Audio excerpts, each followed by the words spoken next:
அத்தியாயம் 1. அமைச்சர் கண்ணன் வீட்டு மருமகள் சுவேதா கொலை செய்யப்பட்டாள். கொலை செய்தது யார்? திருமணம் ஆகி ஒரு வருடம் முடியும் முன்னே அந்த பெண் இறந்திருக்கிறாள். தன் மகன் ஏழை பெண்ணை திருமணம் செய்து கொண்டதால் அமைச்சர் இதை செய்தாரா?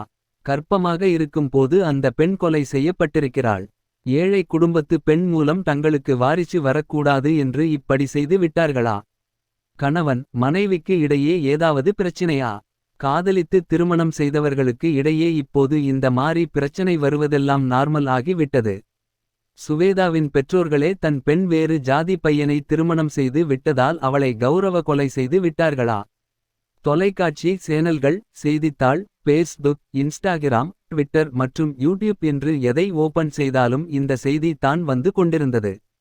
ஆம், அமைச்சரின் ஒரே மருமகள் ராமின் மனைவி சுவேதா அவளுடைய படுக்கையறையில் இரவில் கொலை செய்யப்பட்டு இரத்த வெள்ளத்தில் கிடந்தாள். காலையில் சுவேதா நீண்ட நேரமாக எழுந்து வராததை பார்த்து அமைச்சரின் மனைவி பார்வதி அவளுடைய அறைக்கு சென்று பார்க்கும்போது தான் அனைவருக்கும் தெரிந்தது. யார் அவளை கொலை செய்திருப்பார்? சுவேதாவின் கணவன் ராம் அன்றிரவு அவளுடன் இல்லாமல் எங்கு சென்றிருந்தான் என்று பல கேள்விகள் எழுந்தன. போலீசார் அமைச்சரின் வீட்டின் முன்னே குவிக்கப்பட்டனர். முதலில் மோப்ப நாய்கள் வீடு முழுவதும் ஏதாவது தடயம் கிடைக்குமா என்று பார்த்தன. இரத்த வெள்ளத்தில் கிடந்த சுவேதாவின் உடல் அகற்றப்பட்டு ஆம்புலன்ஸில் அரசு மருத்துவமனை கொண்டு செல்லப்பட்டது. அதன் பின் உடல் கூராய்விற்கு எடுத்து செல்லப்படும். போலீசார்கள் விசாரணையை ஆரம்பிக்க முடிவு செய்தனர். முதலில் யாரிடம் விசாரிப்பார்கள்? வரும் அத்தியாயங்களில். அத்தியாயம் 2. சுவேதாவின் இறந்த உடலை பார்த்த அமைச்சரின் மனைவி பார்வதியிடம் தான் போலீசார் முதலில் விசாரணையை தொடங்கினார்கள். உங்களுக்கு சுவேதாவை பிடிக்காது என்று கேள்விப்பட்டோம். நீங்கள் உங்களின் அண்ணன் மகளான வள்ளியை தான் உங்கள் பையன் ராமிற்கு திருமணம் முடிக்க வேண்டும் என்று ஆசைப்பட்டீர்கள். ஆனால் உங்கள் பையன் ராம் உங்கள் தகுதிக்கு கொஞ்சம் கூட பொருந்தாத அடிமட்டத்தில் வசிக்கும் குடும்பத்தில் உள்ள பெண்ணை திருமணம் செய்து விட்டு வந்ததால் நீங்கள் ஏன் சுவேதாவை கொலை செய்திருக்க கூடாது என்று கேட்டார் போலீஸ் அதிகாரி அகிலன். நான் கொல்லவில்லை, எனக்கு ஒன்றுமே தெரியாது. எங்கள் வீட்டு வாரிசை சுவேதா சுமக்கும் போது நான் ஏன் அவளை கொல்ல வேண்டும் என்றார் பார்வதி. நீங்கள் எப்போதும் சுவேதா இருக்கும் இடத்தில் கூட தலையை வைத்து படுக்க மாட்டீர்கள் என்று கேள்விப்பட்டோம். அப்புறம் ஏன் இன்று காலையில் அவளுடைய அறைக்கு சென்றீர்கள் என்றார் அகிலன். அவள் நீண்ட நேரம் ஆகியும் எழுந்து வரவில்லை. அதனால் தான் பார்க்க சென்றேன் என்றார் பார்வதி. இது நம்புகிற மாதிரி இல்லையே என்றார் அகிலன். கர்ப்பமாக இருக்கிறாள், இவ்வளவு நேரம் சாப்பிடாமல் வேறு தூங்குகிறாள். எங்கள் குடும்பத்து வாரிசை தான் பாதிக்கும் என்று தான் அவளை பார்க்க சென்றேன் என்றார் பார்வதி. இவ்வளவு நாட்கள் இல்லாத அக்கறை எப்படி திடீரென்று வந்தது என்று சந்தேகமாக இருக்கிறது. அனைவரிடமும் விசாரித்து விட்டு மீண்டும் உங்களிடம் விசாரிக்க வருகிறேன் என்றார் போலீஸ் அதிகாரி அகிலன். அகிலன் சென்றதும் தான் பார்வதிக்கு மூச்சு விட முடிந்தது. அகிலன் செல்லவும் பார்வதிக்கு கால் வந்தது. பயந்து கொண்டே போனை பார்த்தாள். அதில் பார்வதியின் அண்ணன் பரசுராம் தான் அழைத்திருந்தார். பார்வதி, எங்கு திரும்பினாலும் உன் வீட்டு செய்தி தான் வருகிறது. நீ தான் வள்ளியை மருமகள் ஆக்க வேண்டும் என்று அந்த சுவேதாவை கொன்று விட்டாயா என்று கேட்டார் பரசுராம். நீ வேறு அண்ணா, நேரம் காலம் தெரியாமல் பேசிக் கொண்டிருக்கிறாய். ஏற்கனவே போலீஸ் இப்ப தான் என்னிடம் விசாரித்து விட்டு சென்றார்கள். இன்னும் அவர்களுக்கு என் மேல் சந்தேகம் இருக்கிறது. நீ இப்படி ஏதாவது பேசினால் என்னை ஸ்டேஷனுக்கு கொண்டு சென்று களி சாப்பிட வைத்திருவார்கள் என்றாள் பார்வதி. நீ உண்மையாகவே கொல்லவில்லையா என்றார் பரசுராம். சத்தியமாக என்றாள் பார்வதி. நீ கொன்றாலும் இல்லாவிட்டாலும் நம் வள்ளியின் ரூட் கிளியர் ஆகி விட்டது. இனி தாராளமாக ராமிற்கு திருமணம் முடித்து வைக்கலாம் என்றார் பரசுராம். வாயை மூடிக்கொண்டு கொஞ்ச நேரம் இருக்கிறாயா? இதை மட்டும் போலீசார் கேட்டால் நாம் இருவரும் தான் பிளான் பண்ணி அவளை கொன்று விட்டோம் என்பார்கள். நான் போனை வைக்கிறேன் என்று சொல்லி விட்டு காலை கட் பண்ணார் பார்வதி. அத்தியாயம் 3. போலீஸ் அதிகாரி அகிலன் நேராக அந்த வீட்டில் நீண்ட காலமாக வேலை பார்க்கும் சுப்பம்மாவிடம் வந்தார். சுப்பம்மாவோ கையெல்லாம் நடுங்கிக் கொண்டே நின்றாள். ஒரு வேளை இந்த வேலைக்காரியாக இருக்குமோ? இப்போதெல்லாம் இந்த வேலைக்காரங்களை நம்ப முடியவில்லை. நடக்கிற பாதி திருட்டு கொலைக்கு இவர்கள் தான் காரணமாக இருக்கிறார்கள் என்று நினைத்து கொண்டார் அகிலன். உனக்கும் சுவேதாவிற்கும் ஏதோ கொஞ்ச நாட்களுக்கு முன்னால் பிரச்சனை என்று கேள்விப்பட்டேன். அந்த பிரச்சனையை மனதில் வைத்துக்கொண்டு நீ தான் அந்த அப்பாவி பெண்ணை கொன்றாயா என்றார் போலீஸ் அதிகாரி அகிலன். இல்லை இல்லை, நான் தான் அந்த பெண்ணை இந்த வீட்டில் மிகவும் நன்றாக பார்த்து கொள்வோம். என் கணவர் இங்கு தான் தோட்ட வேலை செய்கிறார். அவரிடம் வேண்டுமென்றால் என்னை பற்றி கேட்டு பாருங்கள் என்றாள் சுப்பம்மா. ஓகோ, உன் கணவனும் இங்கு தான் வேலை பார்க்கிறானா? அப்படின்னா நீங்கள் 2 பேரும் பெரிய திட்டம் போட்டு இரவில் அனைவரும் தூங்கிய பின்னர் அந்த பெண்ணை கொலை பண்ணியிருக்கிறீர்கள் என்றார் அகிலன். இல்லை சார் என்றாள் சுப்பம்மா. உன் கணவனையும் கூப்பிடு, இருவரையும் போலீஸ் ஸ்டேஷனுக்கு அழைத்து போய் 4 அடி அடித்தால் உண்மை வந்து விடும் என்றார் அகிலன். அடிக்க வேண்டாம், நான் என் கணவனை கூப்பிடுகிறேன் என்றாள் சுப்பம்மா. கந்தா கந்தா எங்கேயா போய் தொலைஞ்ச என்று கூவிக்கொண்டே சென்றாள் சுப்பம்மா. தோட்டத்தில் அவனை கண்டதும் அடப்பாவி மனுசா, அங்கு உன் பொண்டாட்டியை போலீஸ் சந்தேகப்பட்டு விசாரிச்சுகிட்டு இருக்கு. இங்கு நீ சொகுசாக உட்கார்ந்து கொண்டு இருக்க. உன்னை அந்த போலீஸ் ஆபீசர் கூப்பிடுகிறார். வா என்று அவனை அழைத்து கொண்டு அகிலனிடம் சென்றாள். அகிலன் கந்தனை பார்த்ததும் நீங்கள் இருவரும் உண்மையை சொன்னால் தான் எனக்கு வசதியாக இருக்கும் என்றார் அகிலன். நாங்கள் எந்த தப்பும் பண்ணவில்லை என்றார் கந்தன். அப்புறம் உங்களுக்கும் அந்த சுவேதா பெண்ணிற்கும் என்ன பிரச்சனை? நாங்கள் சமையலறையில் இருந்து கொஞ்சம் கொஞ்சம் பொருட்களை எடுத்து எங்கள் வீட்டிற்கு கொண்டு செல்வோம். இங்கு யாரும் சமையலறைக்கு வரமாட்டார்கள். ஆனால் சுவேதா பெண் வந்த பிறகு அடிக்கடி சின்ன ஐயாவிற்கு ஆசையாக சமைக்க வரும். அப்போது அது எங்களை கண்டுபிடித்து விட்டது. இப்படியெல்லாம் பொருட்களை தெரியாமல் எடுக்க கூடாது என்று சொல்லியது. அந்த விஷயத்தில் தான் எங்களுக்கு அந்த பெண்ணுடன் பிரச்சனை. வேறு எதுவுமில்லை என்றான் கந்தன். ராம் எங்கே? நேற்றிரவு அவன் ஏன் அந்த பெண்ணுடன் தங்கவில்லை என்றார் அகிலன். நேற்று நம்ம ராம் தம்பி அவருடைய நண்பர்களுடன் கெஸ்ட் ஹவுஸுக்கு சென்று விட்டார். மாதம் ஒரு முறை இப்படி சென்று விடுவார். அங்கு போனால் ஒரே குடி கும்மாளம் தான் அவருக்கு. இங்கு சுவேதா பெண்ணுக்கும் பார்வதி அம்மாவிற்கு தண்ணீர் அடிப்பது பிடிக்காது. அதனால் தான் அவர் கெஸ்ட் ஹவுஸ் சென்று விடுவார் என்றான் கந்தன். ராம் எப்படி அந்த சுவேதா பெண்ணை பார்த்து கொள்வான் என்றார் அகிலன். ராம் தம்பி மாறி ஒரு கணவன் கிடைக்க அந்த பெண் மிகவும் கொடுத்து வைத்திருக்க வேண்டும். எல்லாரும் வேண்டாம் என்று சொல்லிய பிறகும் அந்த பெண் தான் வேண்டுமென்று வீட்டில் சண்டை போட்டு திருமணம் செய்து கொண்டார். இருவரும் மிகவும் மகிழ்ச்சியாக இருந்தனர். சுவேதா பெண் 6 மாத கர்ப்பமாக வேறு இருந்தது. ராம் தம்பி மிகவும் நன்றாக பார்த்து கொண்டார். யார் கண் பட்டதோ இப்படி ஆகி விட்டது என்று கந்தன் மற்றும் சுப்பம்மா இருவரும் வருத்தப்பட்டார்கள். அகிலன் அவர்களிடம் மீண்டும் வந்து உங்களிடம் விசாரிப்பேன் என்று சொல்லி விட்டு அமைச்சர் கண்ணனை பார்க்கச் சென்றார். அத்தியாயம் 4. வணக்கம் சார், உங்கள் வீட்டில் இந்த மாரி ஒரு சம்பவம் நடந்ததை கேள்விப்பட்டு மிகவும் வருந்துகிறேன் என்றார் அகிலன். ஒரே பையன் என்று அவன் ஆசைப்பட்ட பெண்ணை எங்களுக்கு பிடிக்காவிட்டாலும் கல்யாணம் பண்ணி வைத்தேன். அவனிடம் இந்த பெண் வேண்டாம், அந்த பெண்ணின் குடும்பத்தை பார்த்தாலே சரியாக தோன்றவில்லை என்றேன். அவன் கேட்கவில்லை. லட்சம் லட்சமாக கொட்டி ஊரே ஆச்சரியப்படுகிற மாரி கல்யாணம் பண்ணி வைத்தேன். இப்போது இப்படி ஒரு அவமானம். அந்த பெண்ணை கொலை பண்ணார்களோ இல்லை அதுவே செத்து தொலைந்ததோ யாருக்கு தெரியும் என்றார் அமைச்சர் கண்ணன். உங்களுக்கு அந்த பெண்ணை பிடிக்கவில்லையா என்றார் அகிலன். 20 வருடமாக அமைச்சராக இருக்கிறேன். பெரிய பெரிய தொழிலதிபர்களின் பெண்ணையெல்லாம் என் பையனுக்கு கேட்டார்கள். அந்த மகா லட்சுமிகளை விட்டுவிட்டு அடுத்த வேளை சோற்றுக்கே பிச்சை எடுக்கும் இந்த பெண்ணை யாரு தான் கல்யாணம் பண்ணி வைக்க விரும்புவார்கள்? நீங்கள் உங்கள் பையனுக்கு இப்படி ஒரு திருமணம் செய்வீர்களா அகிலன் என்றார் அமைச்சர். இந்த காலத்து பிள்ளைகள் ஆசைப்பட்டால் நாம் செய்து தான் ஆக வேண்டியிருக்கு. இல்லாவிட்டால் அவர்களாகவே ஓடிப்போய் திருமணம் செய்து கொள்வார்கள். அது நமக்கு அவமானம் தானே என்றார் அகிலன். அப்படி நினைத்து தான் கல்யாணம் பண்ணி வைத்தேன். இப்போது அந்த பெண் இறந்து கிடக்கிறாள் என்றார் அமைச்சர்.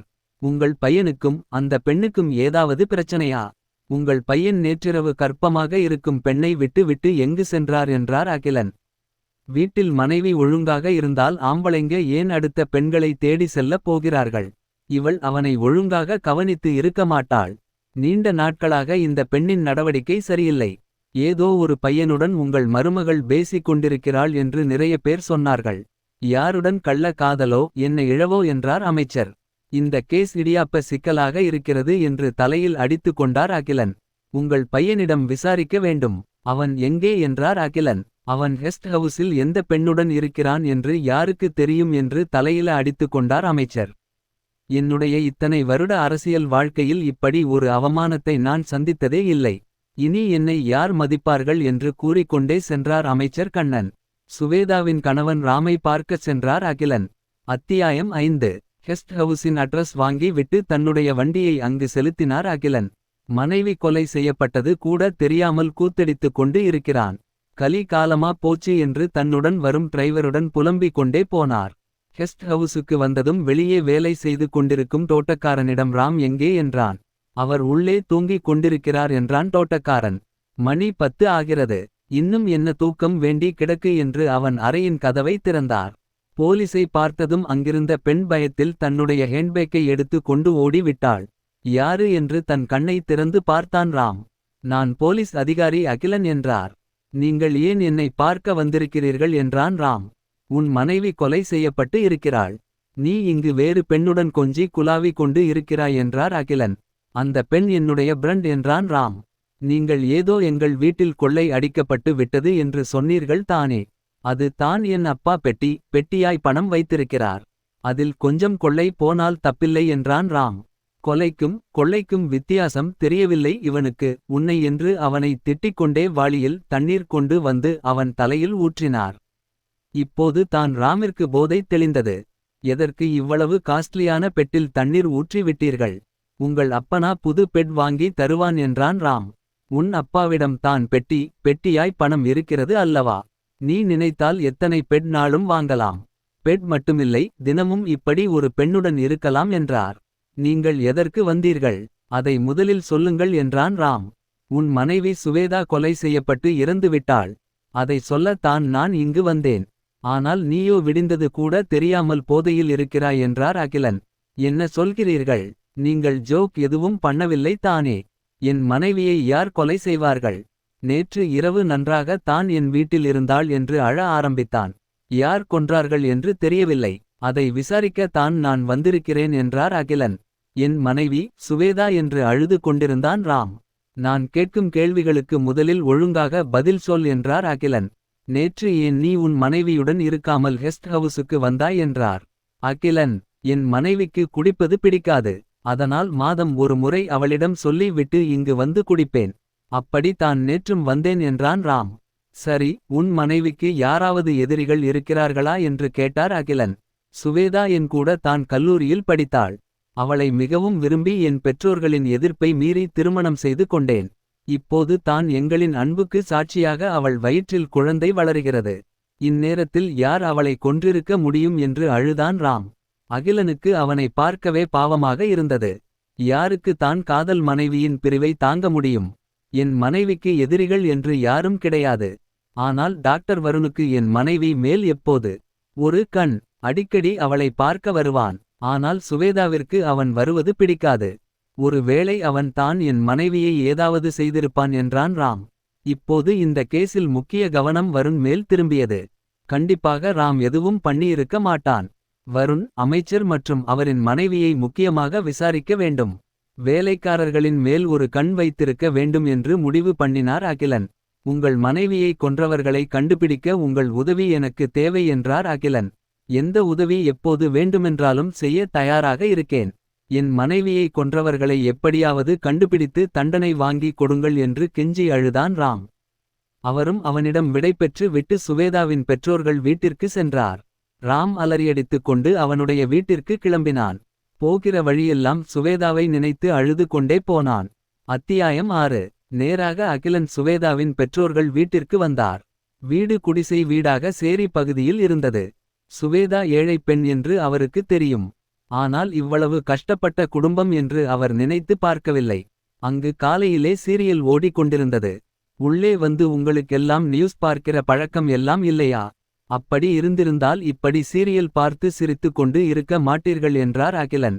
நியூஸில் அப்படி என்ன வருகிறது என்றார் சுவேதாவின் அம்மா. அவர்களிடம் இருந்து டிவி ரிமோட்டை வாங்கி நியூஸ் சேனலை போட்டார். அங்கு சுவேதாவை பற்றிய செய்தி தான் ஓடிக்கொண்டிருந்தது.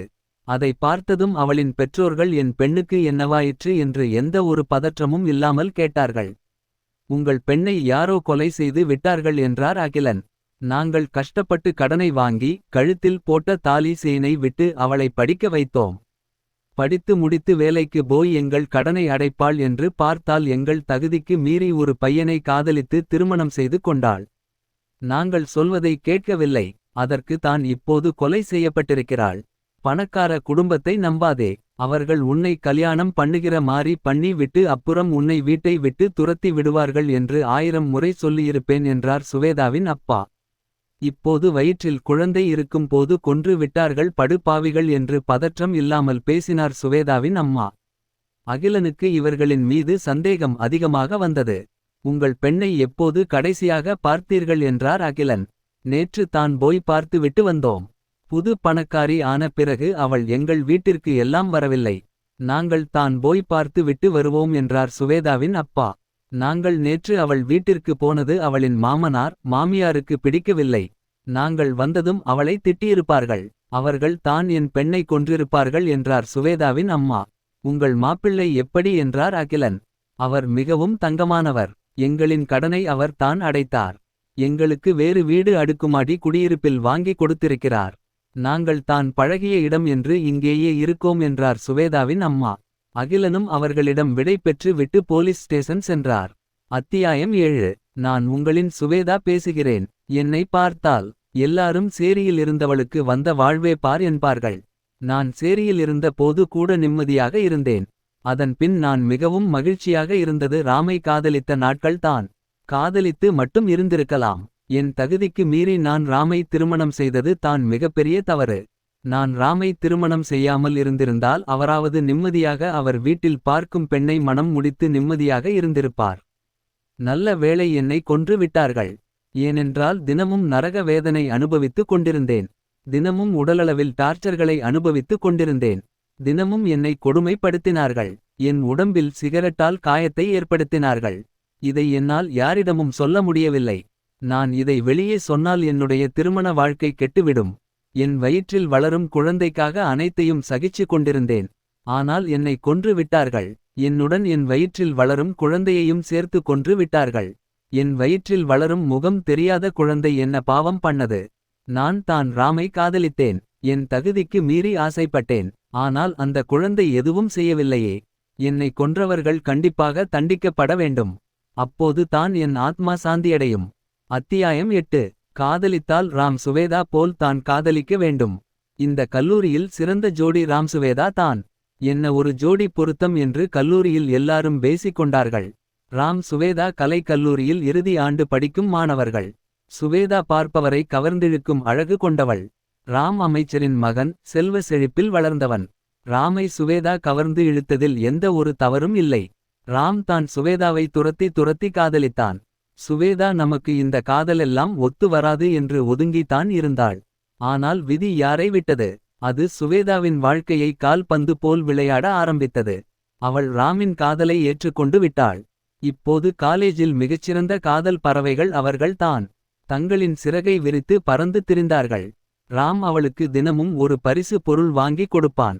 சுவேதாவின் வீட்டில் நான்வெஜ் சமைப்பது என்பது மாதத்தில் ஒரு முறை தான். ஆனால் ராமோ அவளை தினமும் விதவிதமான ஹோட்டலுக்கு அழைத்து செல்வான். அவள் ஆசையுடன் சாப்பிடுவதை பார்த்து மிகவும் மகிழ்வான். இப்படியான ஒரு நாளில் தான் கட்சி மீட்டிங் முடித்து விட்டு திரும்பி வந்து கொண்டிருந்தார் அமைச்சர் கண்ணன். வரும் வழியில் ஒருவர் மாற்றி ஒருவருக்கு ஊட்டி விட்டு கொண்டிருக்கும் ராம்சுவேதா அவரின் கண்களில் பட்டார்கள். யார் அந்த பெண் என்று தன் ஆட்களிடம் விசாரிக்க சொன்னார். அவர்களும் விசாரித்து விட்டு சேரியில் வாழும் பெண் தான் சுவேதா என்று அவளின் முழு விவரமும் கொடுத்தார்கள். மாளிகையில் பணத்தில் வாழ்பனுக்கு ஏன் சேரி வீட்டு பெண்ணின் சகவாசம்? அவனிடம் கேட்க வேண்டும் என்று முடிவு செய்து கொண்டார். இதை எதையும் அறியாமல் கல்லூரியில் ஏற்பாடு பண்ணியிருக்கும் சுற்றுலாவிற்கு ஊட்டிக்கு ஆர்வமாக சென்று கொண்டிருந்தனர் ராம் சுவேதா. பஸ்ஸில் சுவேதா மற்றும் ராமை மாற்றி மாற்றி கலாய்த்துக் கொண்டிருந்தனர் அவனுடைய நண்பர்கள். ஊட்டி வந்து சேர்ந்தனர். அங்கே வில்லா தான் ஏற்பாடு பண்ணியிருந்தார்கள். பெண்களுக்கு ஒரு புறமும் பசங்களுக்கு ஒரு புறமும் ஏற்பாடு பண்ணியிருந்தார்கள்.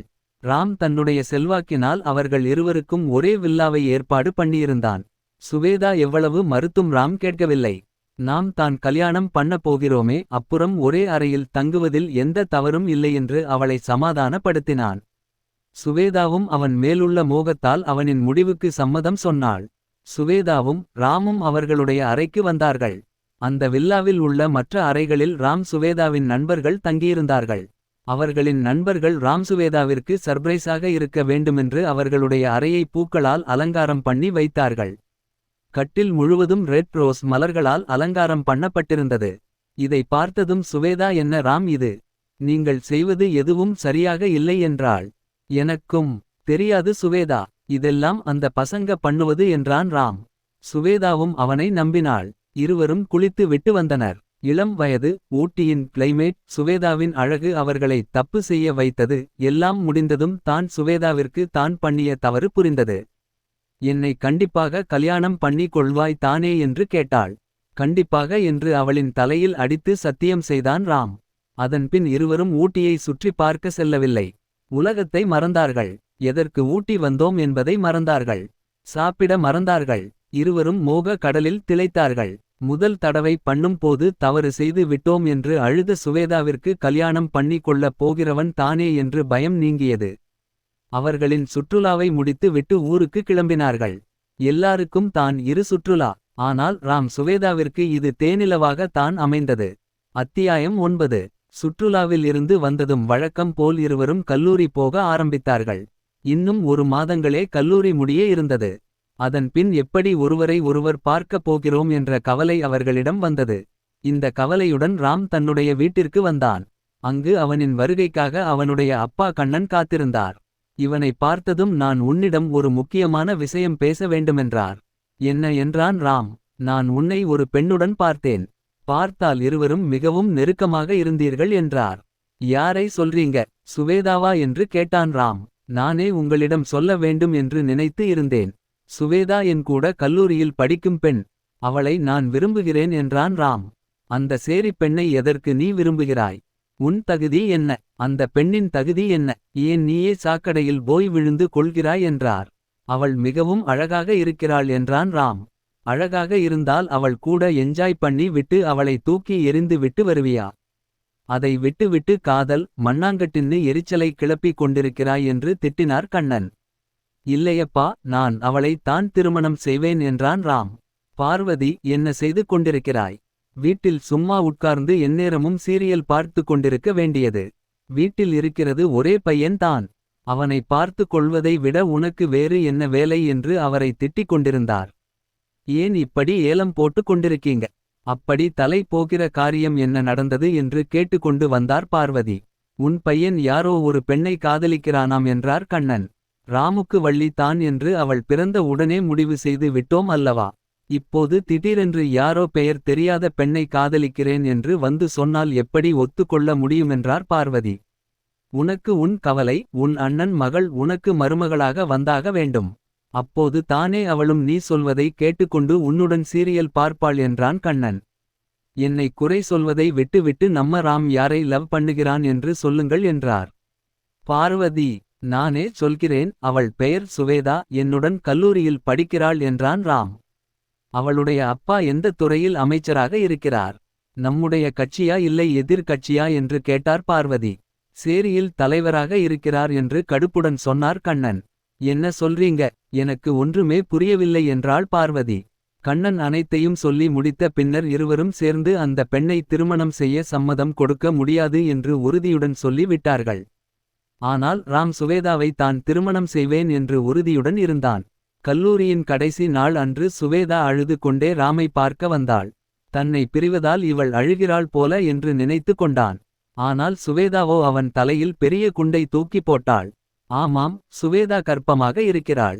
இது தான் அவள் அவனுக்கு கொடுத்த அதிர்ச்சி. இதை கேட்டதும் ராம், இந்த குழந்தை வேண்டாம்.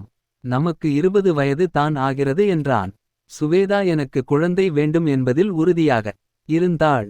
இப்படியே நாட்கள் சென்ற நிலையில் சுவேதா கர்ப்பமாக இருப்பது அவளுடைய அம்மா அப்பாவிற்கு தெரிந்தது.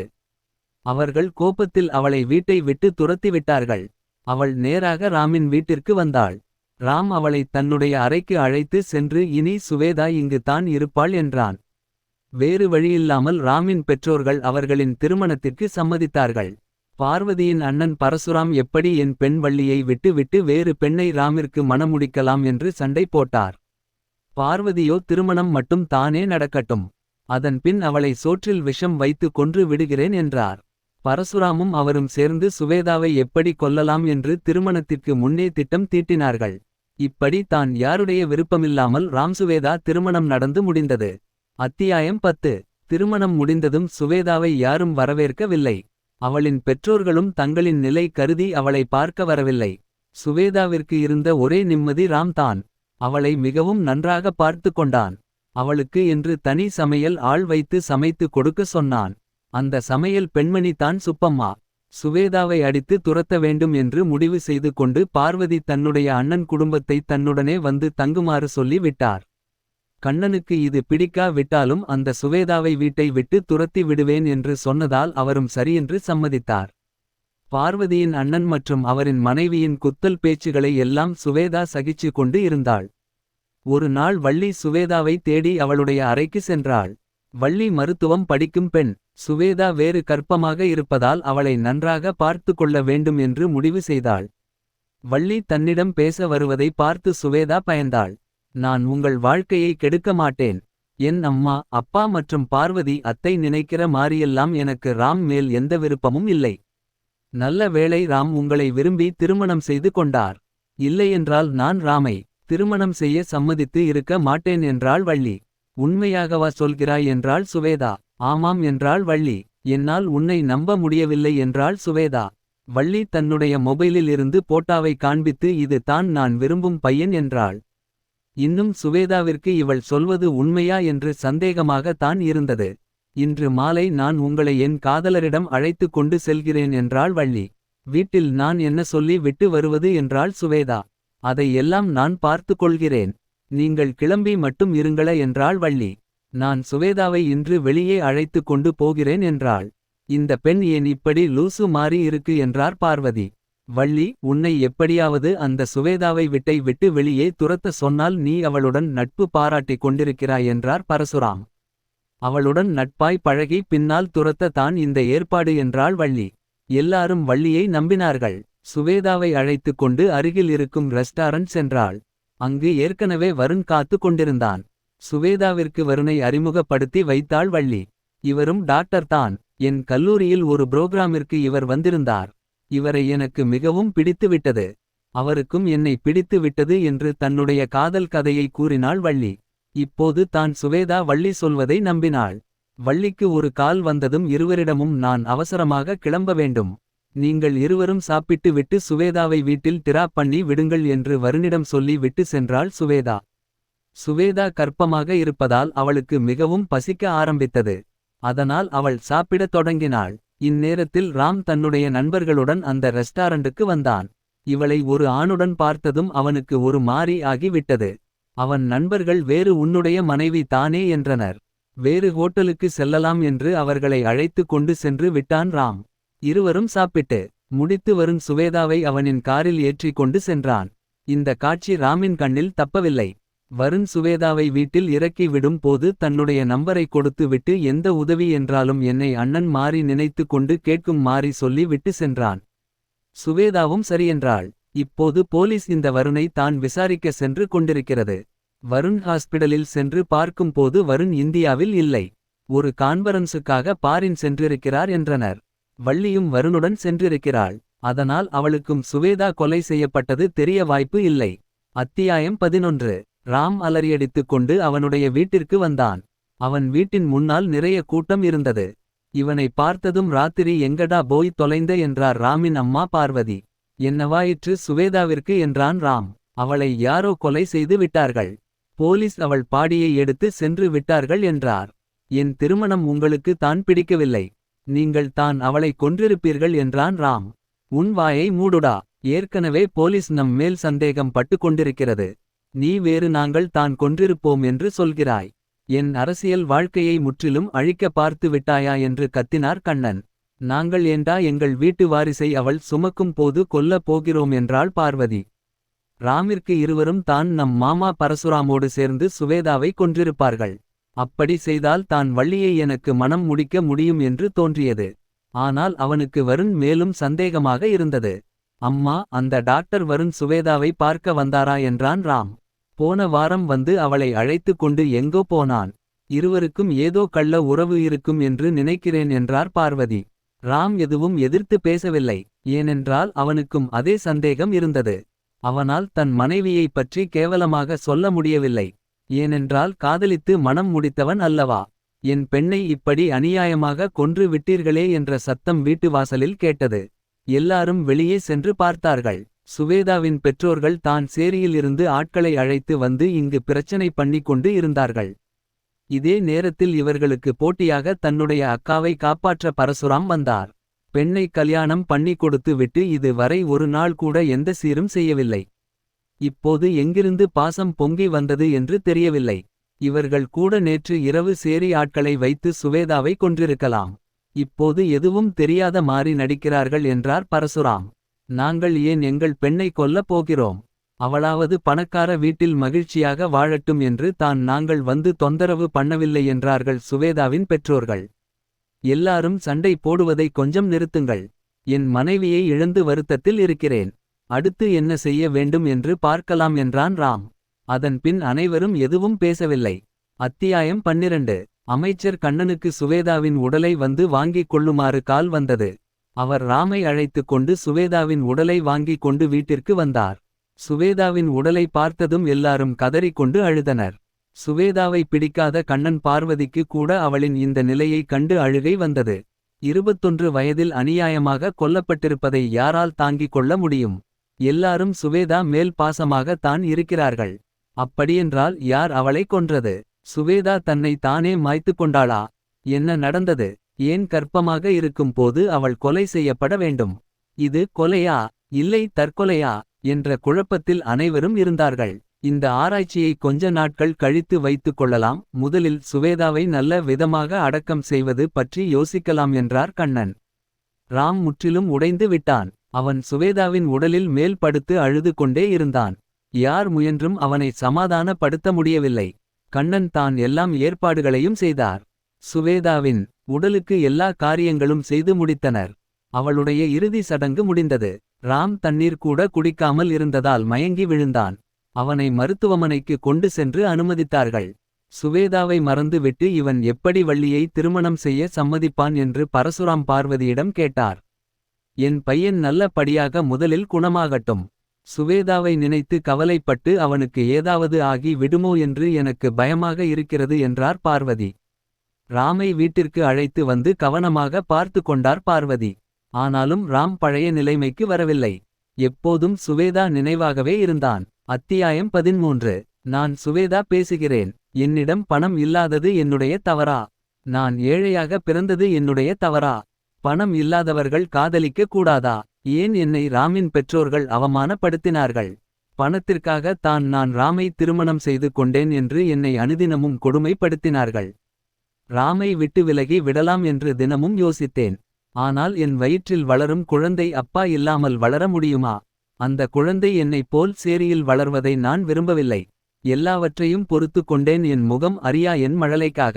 ஏன் என் பெற்றோர்களும் என்னை வெறுத்து ஒதுக்கினார்கள். நான் என்ன பாவம் செய்தேன். நான் எவ்வளவு கொடுமையை அனுபவித்தேன் என்று என் உடம்பில் உள்ள தழும்பு சொல்லும். ஒரு காயம் ஆறும் முன்னே அடுத்த காயத்தின் வலியை அனுபவித்தேன். கர்ப்பமாக இருக்கிறேன் என்று பாவப்படவில்லை. என்னை மீண்டும் மீண்டும் கொடுமைப்படுத்தினார்கள். சூடு வைத்தார்கள். என்னை காப்பாற்ற கூட யாரும் வரவில்லை. வருண் தான் என்னை புரிந்து கொண்டார். எனக்கு ஆறுதலாக இருந்தார். நீ கவலைப்படாமல் இரு. வெளிநாட்டில் ஒரு கான்ஃபரன்ஸ் முடித்து விட்டு வருகிறேன். அது வரை நீ கவனமாக இரு என்று எச்சரித்து விட்டு சென்றார். அவருடன் வெளிநாட்டிற்கு சென்றிருந்தால் இந்நேரம் உயிரோடு இருந்திருப்பேன். எல்லாம் என் விதி. கொலை செய்யப்பட்டேன். கொன்றவர்கள் குழந்தை பிறந்த பிறகாவது கொன்றிருக்கலாம். என் குழந்தையை உலகத்தை பார்ப்பதற்கு முன்னாலே அழித்து விட்டார்கள். வருண் எனக்கு நியாயம் வாங்கி கொடுப்பார் என்று நம்புகிறேன். அத்தியாயம் 14. வள்ளி நீ உன் வீட்டில் பேசினாயா. சுவேதா எப்படி இருக்கிறாள். வீட்டில் அவளை நன்றாக பார்த்து கொள்கிறார்களா. சுவேதாவை அவன் கொடுமை படுத்தவில்லை தானே என்றான் வருண். ஊருக்கு போனதும் முதல் வேலையாக சுவேதாவை உன் வீட்டில் வைத்து கொள் என்றாள் வள்ளி. சுவேதா நல்ல படியாக குழந்தை பெற்று எடுக்க வேண்டும்.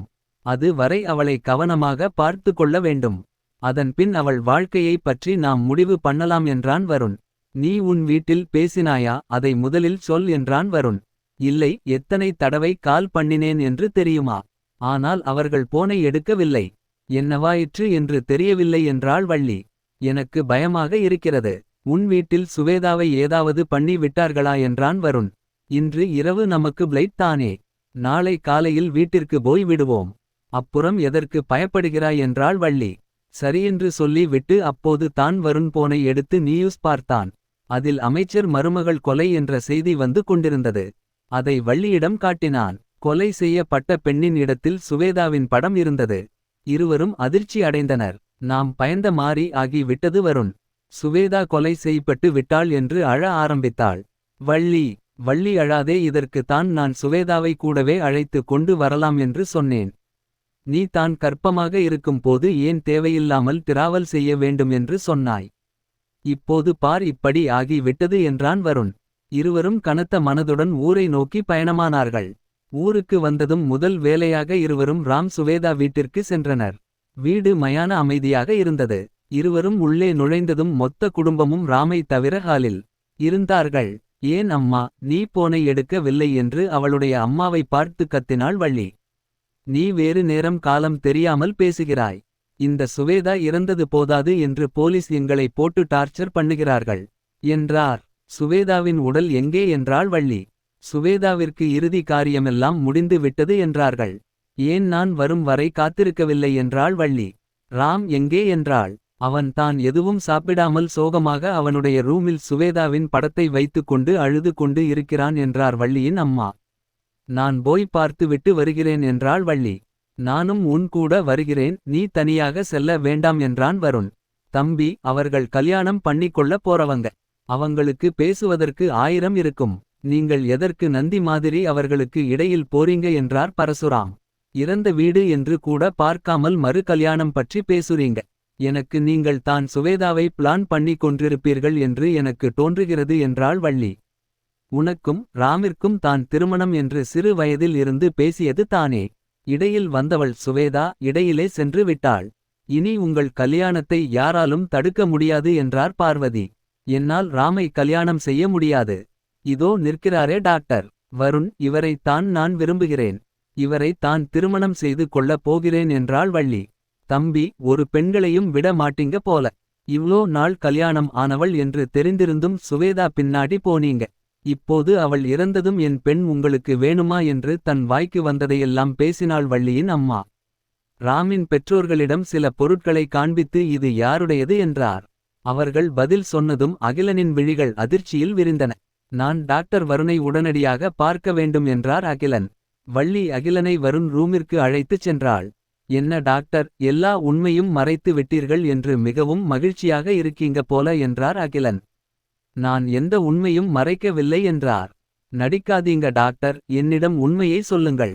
உங்களுக்கும் சுவேதாவிற்கும் என்ன உறவு என்றார் அகிலன். வருண் அவரிடம் என்ன உறவு என்று உண்மையை சொன்னார். நான் நினைத்தது சரி தான், இனி சுவேதாவை கொலை செய்தவர்களை எளிதில் கண்டு பிடித்து விடலாம் என்றார் அகிலன். நீங்கள் போலீஸ் ஸ்டேஷன் வந்து வாக்கு மூலம் கொடுக்க வேண்டும் என்றார் அகிலன். கண்டிப்பாக வருகிறேன். இதன் பின் என்னால் உண்மையை மறைக்க முடியாது என்றார் வருண். வள்ளி வருணை மிகவும் அதிர்ச்சியாக பார்த்து கொண்டிருந்தாள். அத்தியாயம் 17. போலீசிடம் என்ன உண்மையை சொல்லப் போகிறாய் வருண் என்றாள் வள்ளி. எது நடந்ததோ அதைத் தான் நான் சொல்லப் போகிறேன் என்றான் வருண். சுவேதா இறந்து விட்டாள்.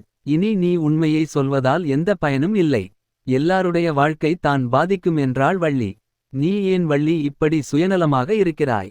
நீ உன்னுடைய வாழ்க்கையை மட்டும் தான் பார்க்கிறாய் என்றான் வருண். வள்ளி எதுவும் பேசவில்லை, அமைதியாக இருந்தாள். நான் போலீஸ் ஸ்டேஷன் வரை சென்று விட்டு வருகிறேன். நீ ராமை நன்றாக பார்த்துக்கொள் என்றான் வருண்.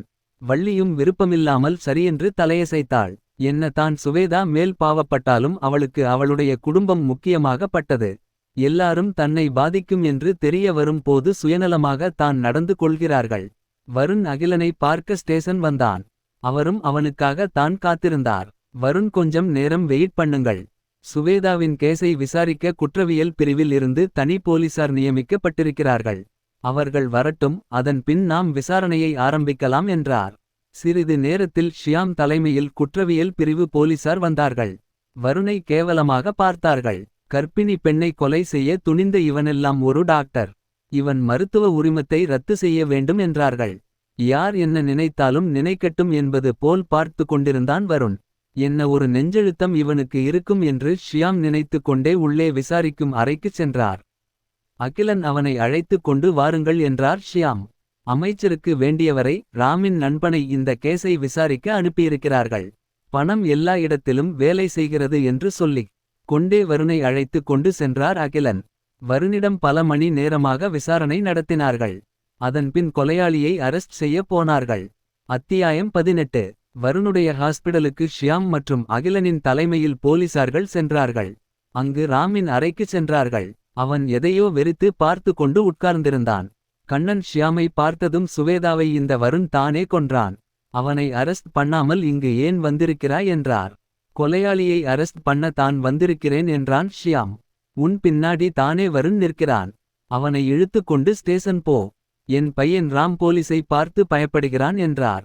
உன்னை நண்பன் என்று நினைத்தேன். உன் மேல் எந்த தவறும் இருக்காது என்று நம்பினேன்.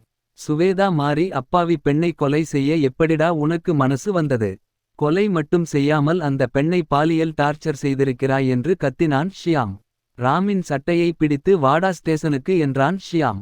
ஏன் என் பையனை கூப்பிடுகிறாய். உனக்கு என்ன பைத்தியமா என்றார் பார்வதி. உங்கள் மகன் ராமிற்கு தான் பைத்தியம். அதனால் தான் சுவேதாவை டார்ச்சர் பண்ணி கொன்றிருக்கிறான் என்றான் ஷியாம். நீங்கள் சொல்வதை நம்ப மாட்டோம் என்றார்கள் கண்ணன் பார்வதி.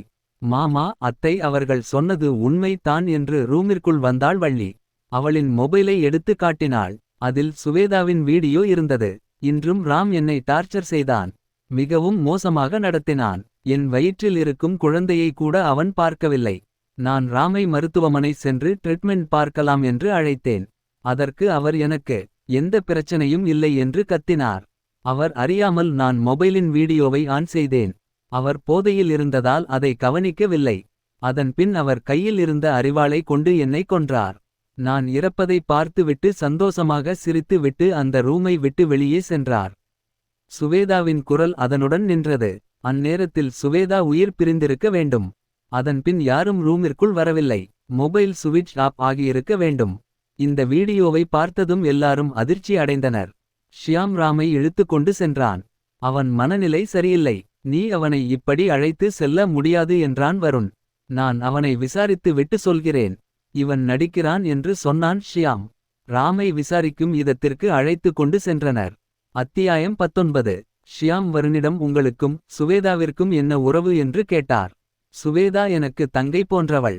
வள்ளி மூலமாக தான் எனக்கு அவளை தெரியும். நானும் வள்ளியும் ஒருவரை ஒருவர் விரும்புகிறோம் என்றான் வருண்.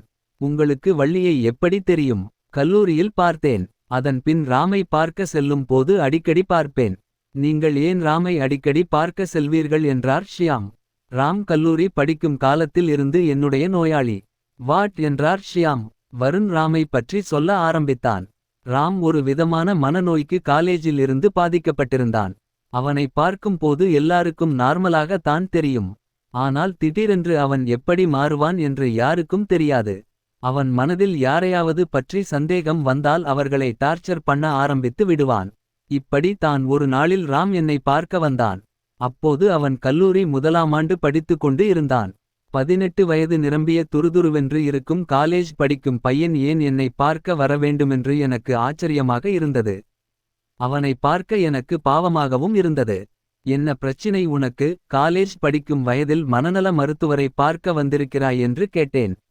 எனக்கு சில நேரம் என்னை அறியாமல் கோபம் வருகிறது என்றான் ராம். கோபம் வருவது நார்மல் தானே. கோபம் வராமல் யாராலும் இருக்க முடியாது. ஆனால் நாம் கோபத்தை கண்ட்ரோல் பண்ண பழக வேண்டும் என்றேன். எனக்கு கோபம் மட்டும் வரவில்லை. யாராவது நான் நினைத்த மாறி இருக்கவில்லை என்றால் எனக்கு வெறி வருகிறது. நான் என்ன செய்கிறேன் என்று எனக்கு தெரியவில்லை. அவர்களை டார்ச்சர் பண்ண ஆரம்பித்து விடுகிறேன். அப்புறம் கொஞ்ச நேரம் கழித்து நான் என்ன செய்தேன் என்று எனக்கு ஞாபகமே இல்லை என்று அழுதான் ராம். நான் இது ஒரு மெண்டல் ப்ராப்ளம். நாம் சரி செய்து விடலாம். நீ ரெகுலராக கவுன்சிலிங் வா என்றேன். ராமும் நான் சொல்வதை கேட்டு ஒரு வருடம் ட்ரீட்மெண்ட்டுக்கு வந்தான். அவனுக்கு மெடிசினும் கொடுத்தேன். படிப்படியாக குணமாகி விட்டான். அதன் பின் அவன் என்னிடம் வருவதை நிறுத்திக் கொண்டான். நான் அவனிடம் 6 மாதத்திற்கு ஒரு முறை என்னிடம் வந்து செக்கப் பண்ண சொன்னேன். ஏனென்றால் ஒரு தடவை சரியான மனநல ப்ராப்ளம் மீண்டும் வர வாய்ப்பு இருக்கிறது என்றேன். அவனும் சரி கண்டிப்பாக வருகிறேன் என்றான். ராம் மீண்டும் என்னிடம் வரவில்லை என்றார் டாக்டர் வருண். அப்புறம் வருணை நீங்கள் எப்போது பார்த்தீர்கள் என்று கேட்டார் ஷியாம். நான் மீண்டும் ராமை ஒரு வருடம் கழித்து ஒரு மாலில் பார்த்தேன் என்றார் டாக்டர் வருண். அத்தியாயம் 20. என்னை விட்டுவிடுங்கள். நான் சுவேதாவை கொல்லவில்லை. சுவேதா தான் என்னுடைய உயிர் என்று சொன்னான் ராம். நீ தான் சுவேதாவை கொன்றாய். இப்போது எதுவும் தெரியாத மாறி நடிக்கிறாயா என்று அவனை அடித்தார் அகிலன். என்னை அடிக்காதீர்கள், எனக்கு வலிக்கிறது என்றான் ராம். கர்ப்பமாக இருக்கும் பெண் என்று கூட பார்க்காமல் அந்த பெண்ணை எவ்வளவு டார்ச்சர் செய்திருக்கிறாய். இப்போது உனக்கு வலிக்கிறதா என்று கேட்டார் அகிலன். ராம் ஒரு மூலைக்குச் சென்று சுவேதா சுவேதா என்று அழ ஆரம்பித்தான். இவன் நடிக்கிறானா இல்லை உண்மையாகவே பைத்தியமா. அந்நியன் மாறி ஒவ்வொரு நிமிடமும் ஒவ்வொரு மாறி நடக்கிறான். அந்த வீடியோவில் அந்த பெண்ணை கொன்று விட்டு காதல் கருமம் என்று பேசி நம்முடைய உயிரை எடுக்கிறான் என்றார். ஷியாம் சார் வரட்டும். அதன்பின் தான் நாம் எந்த முடிவும் எடுக்க முடியும். கான்ஸ்டபிளை அழைத்து இவனை நன்றாக பார்த்து கொள்ளுங்கள். நான் போய் ஷியாம் சாரை பார்த்துவிட்டு வருகிறேன் என்றார் அகிலன். சரி சார் என்று தலையசைத்தனர். அத்தியாயம் 21. ஒரு வருடம் கழித்து மாலில் பார்த்தீர்களா? ராம் உங்களை அடையாளம் கண்டு கொண்டானா? உங்களிடம் வந்து பேசினானா என்று கேட்டார் ஷியாம். மாலில் ஒரு பெண்ணுடன் பார்த்தேன். அந்த பெண் வேற யாருமில்லை, சுவேதா தான். அப்போது நான் சுவேதாவை சரியாக பார்க்கவில்லை. தூரத்தில் இருந்து தான் பார்த்தேன். ராம் அந்த பெண்ணை விட்டுவிட்டு என்னிடம் அவளுக்கு தெரியாமல் ஓடி வந்தான். டாக்டர் சார், நான் லவ் பண்ணுகிற பெண் அவள். அவளிடம் என் பிரச்சினையை சொல்லி விடாதீர்கள் என்றான் ராம். நீ இப்போது எப்படி இருக்கிறாய்? எந்த பிரச்சனையும் இல்லை தானே என்று கேட்டேன். நான் உங்களை பார்க்க கிளினிங் வருகிறேன் என்றான் ராம். நான் சரி என்று சொல்லி அவனுடன் பேசிக் கொண்டிருக்கும் போது அந்த பெண் ராமை நோக்கி வந்தாள். நான் அவர்கள் வாழ்க்கையை தொந்தரவு பண்ண வேண்டாம் என்று அந்த இடத்தை விட்டு கிளம்பிவிட்டேன். எத்தனையோ பேர் மனநல ட்ரீட்மெண்ட் எடுத்து விட்டு அதன் பின் நார்மலாக வாழ்வதில்லையா என்று நான் விட்டு விட்டேன் என்றார் வருண். ராம் உங்களை பார்க்க வந்தானா என்றார் ஷியாம். ஆமாம், அன்று ஈவினிங்கே என்னை பார்க்க வந்தான் ராம். என்ன சொன்னான் ராம் என்றார் ஷியாம். அந்நேரத்தில் சரியாக அகிலன் உள்ளே வந்தார். ஷியாம் சார், இந்த ராம் இருக்கிறானே, அந்நியன் மாறி பிகவ் பண்ணுகிறான். எனக்கு அவனை புரிந்து கொள்ள முடியவில்லை என்றார். வருண் ராமை பற்றி சொல்ல சொல்ல எனக்கு மிகவும் அதிர்ச்சியாக இருக்கிறது. ராம் என்னுடைய நண்பன் வேறு. எனக்கு அவனை பார்க்கும் போதெல்லாம் வித்தியாசமாக தோன்றியதே இல்லை என்றார் ஷியாம். நீங்கள் சொல்லுங்கள் டாக்டர், ராம் உங்களை பார்க்க வந்து என்ன சொன்னான் என்றார். ராம், எப்படி இருக்கீங்க டாக்டர் சார்? வருண், நல்லா இருக்கிறேன். ராம், நான் என் காலேஜில் படிக்கும் ஒரு பெண்ணை லவ் பண்ணுகிறேன். வருண், எனக்கு இதை கேட்கும் போது மிகவும் மகிழ்ச்சியாக இருக்கிறது. நீ நார்மலாக தானே இருக்கிறாய்? ராம், ஆமாம் டாக்டர், நான் நார்மலாக தான் இருக்கிறேன். எனக்கு பழைய மாறி எந்த எண்ணங்களும் தோன்றவில்லை. வருண், ஏதாவது உனக்கு தோன்றினாலும் என்னிடம் உடனே வந்து விடு. ராம், சரி டாக்டர், அந்த பெண் என் கூட இருக்கும் வரை நான் நன்றாக தான் இருப்பேன். அவள் எனக்கு கிடைத்த ஏஞ்சல். வருண், நீ நல்லா இருந்தால் எனக்கு மகிழ்ச்சி தான். அடிக்கடி என்னை வந்து பார்த்துவிட்டு போ. ராம், சரி டாக்டர், நான் வருகிறேன். அதன் பின் ராம் சென்று விட்டான். அப்புறம் ராம் உங்களை பார்க்க வரவில்லையா என்றார் ஷியாம். நான் ராமை மீண்டும் பார்த்தது சுவேதாவின் கணவனாக தான் என்றார் வருண். இந்த ஸ்டோரியை மட்டும் படமாக எடுத்தோம் என்றால் கலெக்ஷன் கூரையை பிச்சு கொட்டும் என்றார் அகிலன். சார், இப்ப இருக்கிற டென்ஷனில் நீங்கள் வேறு காமெடி பண்ணிக்கொண்டு இருக்கீங்க என்றார் ஷியாம். ரொம்ப டென்ஷனாக இருந்தால் உடம்பு கெட்டு போய் விடும் என்றார் அகிலன். அப்புறம் என்ன நடந்தது என்று ஆர்வமாக கேட்டனர் அனைவரும். ராமை போய் பரிசோதித்துவிட்டு மீதி கதையை உங்களிடம் சொல்கிறேன் என்றான். அத்தியாயம் 22. ஷியாம் சார், ராம் ஒரு நோயாளி. அவனை இப்படி லாக்கரில் வைத்து அடிக்கக்கூடாது. நீங்கள் என்ன கேட்டாலும் அவன் தான் கொன்றேன் என்று ஒத்துக்கொள்ள மாட்டான். ஏனென்றால் அவன் அப்படி செய்தது அவனுக்கே ஞாபகம் இருக்காது என்றார். ஏதோ ஒரு வெறியில் அவன் அப்படி செய்து விடுவான். ஆனால் அவனுக்கு சுவேதாவை மிகவும் பிடிக்கும் என்றார் வருண். இப்ப என்ன செய்ய வேண்டுமென்றார் ஷியாம். அவனை மருத்துவமனைக்கு கொண்டு செல்ல வேண்டும். அதன் பின் அவனுக்கு சிகிச்சை அளிக்க வேண்டும் என்றார். நாங்கள் எந்த முடிவும் எடுக்க முடியாது. நாளைக்கு ராமை கோர்ட்டில் ஆஜர்படுத்தி விட்டு தான் அவனின் உடல் நிலைமையை பற்றி சர்டிபிகேட் சமர்ப்பிக்க வேண்டும். அப்போது தான் ராமை ஜாமீனில் எடுக்க முடியும் என்றார் ஷியாம். சரி, நான் ராமை பற்றி மருத்துவ அறிக்கை தருகிறேன் என்றார் வருண். மறுநாள் ராமை கோர்ட்டிற்கு கொண்டு சென்றனர். அவனின் உடல் நிலையை பற்றி கூறி அவனை ஜாமீனில் எடுத்தனர். அதன் பின் அவனுக்கு சிகிச்சை அளிக்கவும் பெர்மிஷன் வாங்கினார். இப்போது தான் வருணுக்கு நிம்மதி வந்தது. ராமை அழைத்து கொண்டு வருண் தன்னுடைய மருத்துவமனைக்கு சென்றான். வள்ளி மற்றும் ராமின் பெற்றோர்கள் வருணுக்காக காத்திருந்தனர். என் பையனை விடுதலை செய்து விட்டார்களா என்று பதறிக்கொண்டு வந்தார் பார்வதி. அது எப்படி கொலை செய்தவர்களை விடுவார்கள் அம்மா, ட்ரீட்மெண்ட்டுக்காக நாங்கள் ஜாமீனில் அழைத்து வந்திருக்கிறோம் என்றார். சரி, நான் ராமிற்கு ட்ரீட்மெண்ட் ஆரம்பிக்கிறேன் என்றார். அவனை குணமாக்கி ஜெயிலுக்கு அனுப்புவீர்களா என்றார் பார்வதி. கண்டிப்பாக என்றான் வருண். ராம் உங்களுக்கு ஒரே பையன். அவனை கவனிக்காமல் விட்டுவிட்டு இப்போது அழுது என்ன பயன்? இருவரும் ஒன்றும் சொல்லவில்லை. இப்போது ஒரு அப்பாவி பெண் இறந்து விட்டாள் என்றான் வருண். அத்தியாயம் 23. ராமுடன் சென்று அவனுக்கான ட்ரீட்மெண்டை டாக்டர் வருண் ஆரம்பித்தார். ராமின் மனதில் என்ன இருக்கிறது என்று ஆழ்மனதில் இருந்து வரவழைத்தார். நான் ராம் பேசுகிறேன். சுவேதா என் வாழ்வில் வந்த ஒரு வசந்தம்.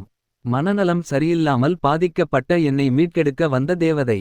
அவளை காதலிக்க ஆரம்பித்தவுடன் தான் மிகவும் மகிழ்ச்சியாக இருந்தேன். ஆனால் என் காலேஜில் நிறைய பேர் சுவேதாவை சைடு அடிப்பார்கள். அவளின் அழகை பற்றி வர்ணிப்பார்கள். எனக்கு அது எரிச்சலாக இருக்கும். எல்லாரையும் குறை சொல்வதற்கு ஒன்றுமில்லை. சுவேதாவின் அழகு அப்படி. நானும் சுவேதாவும் லவ் பண்ண ஆரம்பித்த பிறகு அவர்கள் சுவேதாவை பற்றி என்னிடம் பேசுவது முற்றிலும் குறைந்து போனது. அதனால் மிகவும் நிம்மதியாக இருந்தேன். ஒரு நாள் நான் மறைந்து நின்று என் நண்பர்கள் என்ன பேசுகிறார்கள் என்று கேட்டேன். சுவேதா மாறி சரியான பிகர் எப்படி ராமிற்கு செட் ஆச்சு. ராம் ஒன்றும் அவ்வளவு பெர்சனாலிட்டி இல்லை என்றான் ஒருவன். பணம் பணம் எல்லாம் பணம் செய்யும் வேலை. பணம் இருந்தால் பெண்கள் யார் பின்னாடி நாளும் போவார்கள். சுவேதா போனதில் என்ன தவறு இருக்கிறது. எல்லாம் கொஞ்ச நாளைக்கு தான். அவளுக்கு தேவையான பணம் கிடைத்த பிறகு வேறொரு பையனை திருமணம் செய்து கொண்டு சுவேதா போய் விடுவாள் என்றார்கள். ராமிற்கு அழகு இல்லாவிட்டாலும் சுவேதாவுடன் ஒரு இரவு இருந்து விட்டால் அதன் பின் எந்த பெண்ணும் போக மாட்டார்கள் என்றான் இன்னொருவன். இதை கேட்டதும் சுவேதா என்னை விட்டு போய் விடுவாளா என்ற பயம் வந்தது. அதனால் தான் சுற்றுலாவின் போது அவளுடன் கூடி அவளை கர்ப்பமாக்கினேன். அதன் பின் என் வீட்டை எதிர்த்து திருமணமும் செய்து கொண்டேன். அவள் மேல் மிகவும் பாசமாக இருந்தேன். என்னுடைய வாழ்க்கை மிகவும் நன்றாக தான் போய்க் கொண்டிருந்தது. எல்லாம் அந்த டாக்டர் வருணை பார்க்கும் வரை. ஏன் அவன் எங்கள் வாழ்வில் வந்தான். ஏன் எங்கள் நிம்மதியை கெடுத்தான். ஒரு நாள் சுவேதா மற்றும் வருணை நான் ஹோட்டலில் பார்த்தேன். இருவரும் சிரித்து சிரித்து பேசிக் கொண்டிருந்தார்கள். அதன்பின் ஒன்றாக காரில் சென்றார்கள். அதை பார்த்துவிட்டு என் நண்பர்கள் எல்லாம் ஏதாவது ரிசார்ட்டிற்கு உன் மனைவியை அழைத்து போய் மகிழ்ச்சியாக இருக்கப் போகிறான். நீ இப்படி பார்த்து கொண்டு நிற்க வேண்டியது தான் என்றார்கள். எனக்கு கோபம் வந்தது. சுவேதா எப்படி எனக்கு துரோகம் பண்ணலாம் என்று தோன்றியது. இதை பற்றி நான் சுவேதாவுடன் எதுவும் கேட்கவில்லை. நான் கேட்டால் அவள் என்னை விட்டு விட்டு வருணிடம் போய் விடுவாள் என்கிற பயம் வேறு என்னை தொற்றிக் கொண்டது. அன்று முதல் நான் சுவேதாவை டார்ச்சர் பண்ண ஆரம்பித்தேன். பாலியல் ரீதியாக அவளை துன்புறுத்த ஆரம்பித்தேன். நான் செய்வது தவறு என்று எனக்கு தோன்றினாலும் என்னால் என்னை கண்ட்ரோல் செய்ய முடியவில்லை. தினமும் அவள் உடம்பில் சிகரெட்டால் சூடு வைக்க ஆரம்பித்தேன். அவள் வலி எனக்கு மகிழ்ச்சியை கொடுத்தது. இவ்வளவு கொடுமைகளுக்கு பிறகு சுவேதா வருணை சென்று பார்ப்பது மிகவும் அதிகமாகி விட்டது. அவளை பலி வாங்க தினமும் கெஸ்ட் ஹவுஸுக்கு போய் நன்றாக குடித்தேன். அதன் பின் தினமும் ஒவ்வொரு பெண்ணிடம் உறவு வைத்து கொண்டேன். ஒவ்வொரு பெண்ணையும் பார்க்கும் போது சுவேதா பண்ண துரோகம் தான் ஞாபகம் வந்தது. அதனால் என்னிடம் வரும் ஒவ்வொரு பெண்ணையும் பாலியல் ரீதியாக டார்ச்சர் பண்ணேன். ஒரு தடவை வந்தவர்கள் மீண்டும் என்னிடம் வரவில்லை. ஒரு நாள் என்னிடம் வரும் பெண்கள் சுவேதாவிடம் பேசிக் கொண்டிருப்பதை பார்த்தேன். சுவேதா தான் என்னிடம் வரும் பெண்களை தடுக்கிறாள் என்று கோபமுற்றேன். அன்றிரவு பயங்கர கோபத்துடன் அவளை பார்க்கச் சென்றேன். நான் சென்றதும் சுவேதா என்னிடம் ஏன் எல்லா பெண்களையும் டார்ச்சர் பண்றீங்க என்று கேட்டாள். அப்படி தான் பண்ணுவேன், உனக்கென்ன என்றேன். நான் தாலி கட்டிய மனைவி, அதனால் நீங்கள் பண்ணுகிற எல்லா டார்ச்சரையும் பொறுத்து கொள்கிறேன். ஆனால் எல்லா பெண்களும் இந்த கொடுமையை அனுபவிக்க நான் விட மாட்டேன். அதனால் நான் போலீசில் சென்று சொல்லப் போகிறேன் என்று மிரட்டினாள். எனக்கு கோபம் வெறி ஏறியது. அவளின் கழுத்தை வெட்டி கொன்றேன். அதன்பின் கெஸ்ட் ஹவுஸுக்கு சென்றேன். எனக்காக ஒரு புது பெண் காத்திருந்தாள். அவளுடன் அன்றிரவை அனுபவித்தேன். அத்தியாயம் 24. நான் சுவேதா பேசுகிறேன். நான் ராமை மிகவும் காதலித்தேன். எனக்கு ராம் என்றால் மிகவும் உயிர். அதனால் தான் அவன் என்ன கொடுமை பண்ணாலும் பொறுத்து போனேன். வள்ளி லவ் பண்ணும் பையன் தான் டாக்டர் வருண் என்று தெரிந்து கொண்டேன். ஒரு நாள் ஹோட்டலில் சாப்பிடும் போது ராம் உன்னிடம் நன்றாக நடந்து கொள்கிறானா என்று கேட்டார். எதுவும் வித்தியாசமாக நடக்கவில்லை தானே என்றார் வருண். ஏன் டாக்டர் என்றேன். நீ கர்ப்பமாக வேறு இருக்கிறாய். ராமிடம் கவனமாக இரு. அவன் நடவடிக்கையில் ஏதாவது சந்தேகம் தோன்றினால் உடனே எனக்கு கால் பண்ணு. ஏனென்றால் ராம் என்னிடம் மனநல சிகிச்சை பெற்று கொண்டு இருந்தான் என்றார். எனக்கு அதிர்ச்சியாக இருந்தது. என்னால் நம்ப முடியவில்லை. உண்மையாகவா சொல்கிறீர்கள் என்று வருணிடம் கேட்டேன். நான் ஏன் போய் சொல்ல போகிறேன் என்றார் வருண். அதன் பின் ராமை மிகவும் நன்றாக பார்த்து கொள்ள வேண்டும் என்று முடிவு செய்தேன். உலகத்தில் உள்ள அன்பையெல்லாம் சேர்த்து அவரின் மேல் காண்பிக்க வேண்டும் என்று முடிவு செய்தேன். ஆனால் விதி யாரை விட்டது. திடீரென்று ராமின் நடவடிக்கை மாறியது. ஏன் அவன் இவ்வாறு நடந்து கொள்கிறான் என்று எனக்கு தெரியவில்லை. எனக்கு பயம் ஏற்பட்டது. ராம் என்னை உடல் ரீதியாக கொடுமைப்படுத்த ஆரம்பித்தான். என்னால் வெளியே யாரிடமும் சொல்ல பயமாக இருந்தது. நான் ராமை இழக்க விரும்பவில்லை. என் வயிற்றில் ராமின் குழந்தையை சுமந்து கொண்டு இருந்தேன். ஆனால் என்னை பாலியல் கொடுமை செய்தான். ஒரு வேளை ராமிற்கு மனநல நோய் மீண்டும் வந்திருக்குமோ என்ற பயம் வந்தது. டாக்டர் வருணிடம் போய் இதை பற்றி பேசி ராமை சரி செய்ய வேண்டும் என்று முடிவு செய்தேன். அதனால் வருணுக்கு கால் செய்தேன். வள்ளியிடம் கூட இதை பற்றி சொல்லாமல் மறைத்தேன். வருண் எப்படி ராமிடம் நடந்து கொள்ள வேண்டும் என்று சொன்னார். சில மெடிசின் கொடுத்து அதை ராமிற்கு கொடுக்க சொன்னார்.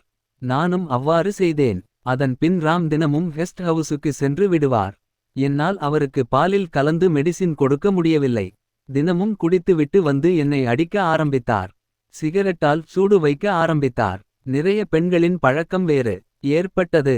எல்லாவற்றையும் ராமின் மேல் நான் வைத்த காதலுக்காகவும் என் வயிற்றில் வளரும் குழந்தைக்காகவும் பொறுத்து கொண்டேன். வருணிடம் போய் ராமை மருத்துவமனையில் சேர்த்து ட்ரீட்மெண்ட் பார்க்கலாம் என்றேன். நான் வெளிநாடு செல்ல வேண்டியிருக்கிறது. அங்கிருந்து வந்ததும் ட்ரீட்மெண்ட் தொடங்கலாம் என்றார். நான் வருண் வெளிநாடு சென்று விட்டு வரும் நாட்களுக்காக காத்திருந்தேன். ஒரு நாள் ஒரு பெண் வந்து ராம் பண்ண பாலியல் கொடுமையை சொன்னாள். இதை மாறி எல்லா பெண்களையும் ராம் செய்தான் என்றாள். எனக்கு இதை கேட்டதும் ராமின் மேல் கோபம் வந்தது. இன்றிரவு ராமிடம் பேச வேண்டும் என்று முடிவு செய்தேன். ராமிடம் ஏன் நீங்கள் இவ்வாறு எல்லா பெண்களிடம் நடக்கீங்க என்று கேட்டேன். அதற்கு ராம் அப்படித்தான் செய்வேன் என்றார். நான் போலீசிடம் போய் உன்னைப் பற்றி சொல்லப் போகிறேன் என்றேன். அதற்கு ராமிற்கு கோபம் வந்தது. எனக்கு ஏதோ ஆகப் போகிறது என்று தோன்றியது. ராமிற்கு தெரியாமல் என் மொபைலை ஆன் செய்தேன். அவன் பேசியதை எல்லாம் ரெக்கார்ட் செய்தேன். அந்த நேரத்தில் ராம் வந்து என்னை கொன்று விட்டான். என் குழந்தையும் சேர்த்து கொன்று விட்டான். என் கண்களெல்லாம் இருண்டது. நான் இந்த உலகத்தை விட்டு சென்று விட்டேன். என் குழந்தையுடன் என் நிறைவேறாத ஆசையுடன் சென்று விட்டேன். அத்தியாயம் 25. வருணின் வாழ்க்கை கெடுவதற்கு நாம் ஒரு காரணம் ஆகி விட்டோம் என்ற குற்ற உணர்ச்சி வருணுக்கு ஏற்பட்டது. நான் சுவேதாவை தங்கையாக தான் பார்த்தேன். ஆனால் அவனின் சந்தேகம் சுவேதாவை கொன்று விட்டது. ராமை மாறி நிறைய பேர் இப்படி தான் இருக்கிறார்கள். இவர்களெல்லாம் திருந்தினால் தான் இதை மாறி கொலைகள் குறையும். வருண் நாளை ராமின் கேஸ் கோர்ட்டிற்கு வருகிறது என்றாள் வள்ளி. பார்த்து கொள்ளலாம் வள்ளி. வள்ளி வருணுடன் கோர்ட்டிற்கு சென்றாள். நீதிபதி வழக்கை விசாரித்து தீர்ப்பு சொல்ல ஆரம்பித்தார். ராம் மனநிலை சரியில்லாத காரணத்தால் அவனுக்கு தண்டனை இப்போது கொடுக்க முடியாது. அதற்காக தண்டனை கொடுக்காமல் விட்டால் எல்லாரும் மனநிலை சரியில்லை என்று சொல்லி எளிதாக கொலை செய்து விட்டு தப்பித்து விடுவார்கள். ராம் குணமானதும் அவனுக்கு உரிய தண்டனை கொடுக்கப்பட்டும். இப்போது ராமிற்கு மருத்துவ சிகிச்சை கொடுக்கும் படி இந்த நீதிமன்றம் உத்தரவிடுகிறது. ராமிற்கு மருத்துவ சிகிச்சை கொடுக்கப்பட்டது. ராம் கொஞ்சம் கொஞ்சமாக குணமாக ஆரம்பித்தான். அவன் இயல்பு நிலைக்கு திரும்பினான். அப்போது தான் அவனுக்கு அவன் செய்த தவறு புரிந்தது. பார்வதி ராமிடம் நீ ஜெயிலுக்கு எல்லாம் போக வேண்டாம்.